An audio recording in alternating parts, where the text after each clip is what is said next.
అందరికీ నమస్కారం. నేను మీ ఆయుర్వేద డాక్టర్ చిట్టిపొట్ల మధుసూదన శర్మని. మనం ఈ వీడియోలో గ్యాస్ట్రిక్ ట్రబుల్ సమస్యకి చక్కటి గృహ వైద్యం అనేటువంటి అంశాన్ని గురించి తెలుసుకోబోతున్నాం. గత కొన్ని వీడియోల్లో కూడా గ్యాస్ట్రిక్ ట్రబుల్ సమస్య అంటే ఏంటి, అది ఎందువల్ల కలుగుతుంది, అది వచ్చినప్పుడు మనకు ఎలాంటి లక్షణాలు ఇబ్బంది పెడుతూ ఉంటాయి, ఆ యొక్క గ్యాస్ట్రిక్ ట్రబుల్ సమస్య వచ్చినప్పుడు మీకే మీరు తయారు చేసుకోదగ్గ సులువైనటువంటి క్షేమదాయకమైనటువంటి గృహవైద్య అనుభవ చికిత్సా విధానాలు ఏంటి మొదలు వివరాలు తెలియజేయడం జరిగింది. ఈ వీడియోలో మరొక ఫార్ములాని ఈ గ్యాస్ట్రిక్ ట్రబుల్ సమస్య తగ్గేందుకు మనం తెలుసుకోబోతున్నాం. గ్యాస్ట్రిక్ ట్రబుల్, ఈ గ్యాస్ట్రిక్ ట్రబుల్ సమస్య ఉన్నప్పుడు ఒక్కొక్కరిలో ఒక రకమైన లక్షణాలు కలుగుతుంటాయి.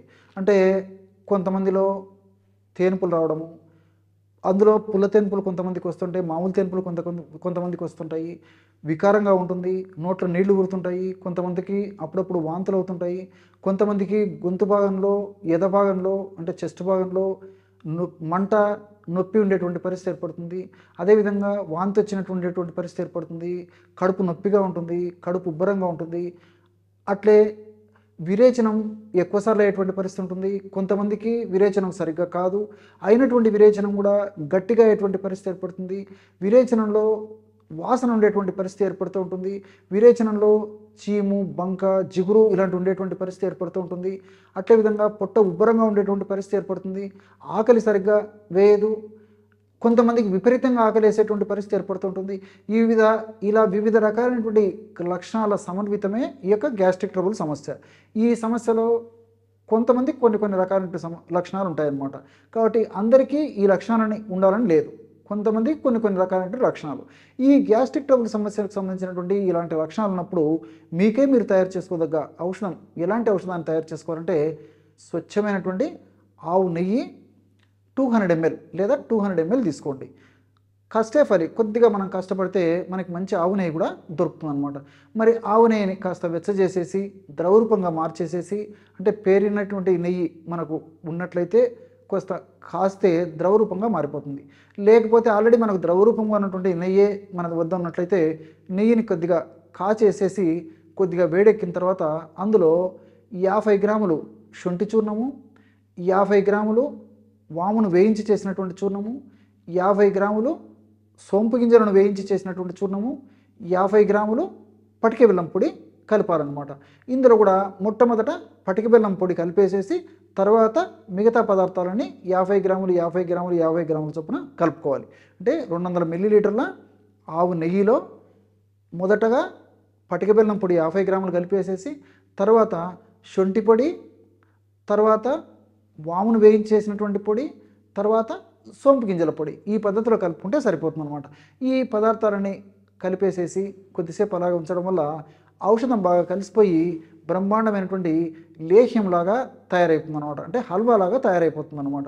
ఈ యొక్క ఔషధాన్ని వాడుకునేటప్పుడు మరి అధికంగా వెయిట్ ఉన్నటువంటి వాళ్ళు కానీ, లేదా మరి ఈ యొక్క షుగర్ ఉన్నటువంటి వాళ్ళు కానీ, లేకపోతే ఈ పంచదార వాడుకునేటువంటి వాళ్ళు ఎవరైనా ఉంటే వాళ్ళు మినహాయించి మిగతా వాళ్ళందరూ కూడా వాడుకోవచ్చు అనమాట. అందుకే స్వచ్ఛమైనటువంటి ఆవు నెయ్యిని ఔషధంగా కొన్నాళ్ళ పాటు వాడుకోవడం వల్ల ఎలాంటి ఇబ్బంది ఉండదు. కాబట్టి మిగతా వాళ్ళందరూ కూడా చాలా వరకు దీన్ని మనం చెప్పుకున్నటువంటి నిర్దిష్ట ప్రమాణంలో వాడుకోవచ్చు.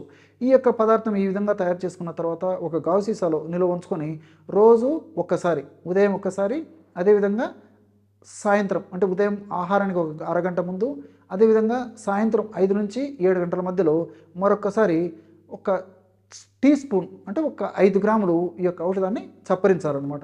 ఈ యొక్క పద్ధతిలో రోజు ఉదయం ఒక 5 గ్రాముల ఔషధము, అదేవిధంగా సాయంత్రం పూట ఒక 5 గ్రాముల ఔషధం చప్పరించేసి కాస్త కాచి చల్లార్చినటువంటి నీళ్లు తాగితే సరిపోతుంది అనమాట. గోరువెచ్చని నీళ్లు తాగినా సరిపోతుంది. ఈ విధంగా క్రమం తప్పకుండా రోజు 2 సార్లు ఈ యొక్క ఔషధాన్ని ఈ పద్ధతిలో వాడుకోవడం వల్ల గ్యాస్ట్రిక్ ట్రబుల్ సంబంధించినటువంటి సమస్యలు, నేను ఏవైతే ఆ యొక్క లక్షణాలు చెప్పానో ఆ లక్షణాల్లో ఏ లక్షణం ఉన్నప్పటికీ చాలా చక్కగా సమర్థవంతంగా ఈ ఔషధాలు పనిచేసి ఆ యొక్క సమస్యను తగ్గించేందుకు చక్కగా మనకి సహకరిస్తాయన్నమాట. మరి ఈ యొక్క ఔషధము ఒక 40 రోజులకు సరిపోతుంది. అంటే రోజు మనం 10 గ్రాముల చొప్పున వాడతాం కాబట్టి 40 రోజులకు 400 గ్రాముల ఔషధం సరిపోతుంది అన్నమాట. మరలా అవసరాన్ని బట్టి మరలా తయారు చేసుకొని వాడుకుంటే కావాలంటే వాడుకోవచ్చు. ఈ పద్ధతిలో ఈ యొక్క ఔషధాన్ని కొన్నాళ్ళ పాటు వాడేసేసి మరి ఆ యొక్క సమస్యలు అంటే ఆ యొక్క లక్షణాలన్నీ బాగా తగ్గిపోయిన తర్వాత ఈ యొక్క ఇదే ఔషధాన్ని వారంలో 2 సార్లు రోజు పరిగడుపున అంటే ఉదయం నిద్ర లేచి మొహం కడిగిన తక్షణమే ఒక టీ స్పూన్ చప్పరించేసేసి ఒక గోరువెచ్చని నీళ్లు తాగుతున్నా సరిపోతుంది. కాబట్టి అవసరాన్ని బట్టి ఈ యొక్క ఔషధాన్ని నేను చెప్పినటువంటి పద్ధతిలో నేను చెప్పిన రోజులు వాడుకుంటే సరిపోతుంది అనమాట. ఆధునికంగా మనం ఆలోచించినప్పటికీ ఆవు నెయ్యిలో బిట్రిక్ యాసిడ్ అనేటువంటి రసాయన పదార్థం ఉందన్నమాట. ఈ బిట్రిక్ యాసిడ్ అనేటువంటి యొక్క రసాయన పదార్థం ప్రేవుల చలనాన్ని ప్రేవుల కదలికలను బాగా పెంచేందుకు ఉపయోగపడుతుంది. అంతేకాకుండా మన ప్రేవులో ఉన్నటువంటి మంచి బ్యాక్టీరియా పెరిగేందుకు కూడా ఈ బిట్రిక్ యాసిడ్ అనేటువంటి పదార్థం ఉపయోగపడుతుంది. అట్లే ఈ వామును గురించి మనం ఆలోచించినట్లయితే వాములో ఈ థైమాలు అదేవిధంగా కార్వకాలు ఇలాంటి అనేక రకాలైన రసాయన పదార్థాలు ఫ్లేవనాయిడ్స్ ఇలాంటి రసాయన పదార్థాలు ఉన్నాయన్నమాట. ఈ థైమాల్ అనేటువంటి రసాయన పదార్థం యొక్క గుణం ఏంటంటే మన కడుపులో అంటే పొట్ట భాగంలో యాసిడ్ సిక్రేషన్ని కరెక్ట్గా చేస్తుందన్నమాట. ఎక్కువ యాసిడ్ ఉత్పత్తి కాకుండా అదేవిధంగా యాసిడ్ మరీ తక్కువగా యాసిడ్ ఉత్పత్తి కాకుండా ఈ యొక్క థైమాల్ అనే రసాయన పదార్థం పనిచేస్తుంది అనమాట. కాబట్టి మన దేహానికి ఎంత అవసరమో ఏ టైంలో ఏ పద్ధతిలో మన దేహానికి ఎంత అవసరమో ఆ పద్ధతిలోనే అది ఆ యొక్క యాసిడ్ ఉత్పత్తికి ఉపయోగపడుతుంది అనమాట ఈ యొక్క థైమాల్.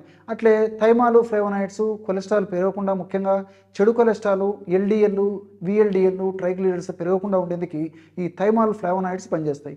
ఈ థైమాల్ కార్వోకాల్ అనేటువంటి రసాయన పదార్థాలు కూడా ప్రత్యక్షంగా పరోక్షంగా ఇన్ఫ్లమేషన్ అనేటువంటి ప్రక్రియను తగ్గించి గ్యాస్ట్రిక్ ట్రబుల్ సమస్య తగ్గేందుకు కూడా ఇవి దోహదపడతాయి.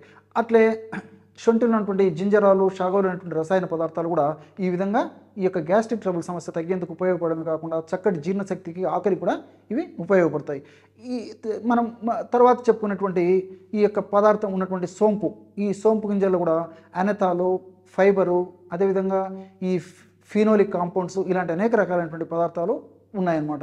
ఈ అనెతాల్ అనేటువంటి ఈ యొక్క పదార్థం ఉండడం వల్ల పులవకుండా తీసుకున్నటువంటి ఆహారము తిన్నటువంటి ఆహారము త్వరగా పులవకుండా ఉండేందుకు ఆహారం సక్రమంగా జీర్ణమయ్యేందుకు ప్రేవులు చలనశక్తికి బాగా ఉండేందుకు ఇది ఉపయోగపడుతుంది. గ్యాస్ ఉత్పత్తి కాకుండా ఉండేందుకు కూడా ఈ యొక్క అనెతాలు ఉపయోగపడుతుంది. ఫైబర్, ఇందులో సోంపు గింజల్లో విపరీతంగా ఫైబర్ ఉంటుందన్నమాట. అంటే దాదాపు 100 గ్రాముల సోపు గింజల్లో 30 నుంచి 40 గ్రాముల వరకు కూడా ఫైబర్ ఉంటుంది. కాబట్టి ఈ ఫైబర్ ఉండడం వల్ల మోషన్ ఫ్రీగా అయ్యేందుకు ఉపయోగపడుతుంది. అదేవిధంగా ప్రేవుల్లో మంచి బ్యాక్టీరియా ఉత్పత్తి అయ్యేందుకు కూడా ఈ యొక్క ఫైబరు చాలా చక్కగా ఉపయోగపడుతుంది అనమాట. ఈ విధంగా అనేక రకాలైనటువంటి గుణాలు ఉన్నటువంటి ఈ యొక్క పదార్థాలన్నింటినీ కలిపేసి మనం ఒక ఔషధంగా తయారు చేసుకుని వాడుకుంటున్నాం. కాబట్టి ఇది చాలా సమర్థవంతంగా గ్యాస్ట్రిక్ ట్రబుల్ను ఎదుర్కొనేందుకు మనకి ఉపయోగపడుతుంది. చూశారు కదా, ఎటువంటి సులువైనటువంటి ఔషధ యోగాన్ని గ్యాస్ట్రిక్ ట్రబుల్ సమస్య తగ్గేందుకు మీరు ఈ వీడియోలో తెలుసుకున్నారో. మరొక వీడియోలో మరొక అంశంతో మళ్ళీ కలుద్దాం. అంతవరకు నమస్కారం. మీ చిట్టిపొట్ల.